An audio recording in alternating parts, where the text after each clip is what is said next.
দেখো আমরা রেডি হয়ে গেছি, যাব মামা বাড়ি। ওইদিকে দেখো মাসির দুই মাসির মেয়েও রেডি হয়ে গেছে, কিন্তু এখন এত রেগে যাচ্ছি, প্রায় 6:30 থেকে রেডি হয়ে বসে আছি, এখনো আমাদের বাড়ির যে কর্তাবাবু সে এসে পৌঁছায়নি।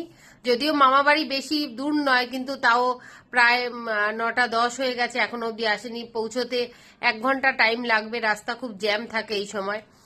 তো আজকে বিশেষ করে এত রাতে যাওয়ার কারণ হচ্ছে আমার ভাইয়ের আজকে জন্মদিন। তো রাত 12টার সময় একটু কেক টেক কাটা হবে, সেলিব্রেট হবে, সেই জন্য বিশেষ করে যাওয়া আর কি। আর কালকে অ্যাকচুয়াল ভাইয়ের 25 তারিখ জন্মদিন, কিন্তু যেহেতু রাত্রেবেলায় কেকটা কাটা হয় সেই জন্য আমরা সবাই মিলে এখনই যাচ্ছি। আমি যেহেতু কাছে থাকি, আর মামা বাড়ি তো তোমরা জানো আমার ভাই মামা বাড়িতেই থাকে, আর মামা বাড়িতেই বেশিরভাগ সময় মামা বাড়িতেই জন্মদিন হয়। কখনো হয়তো না থাকলে সেটা আলাদা ব্যাপার, কিন্তু বেশিরভাগ ওখানেই হয়।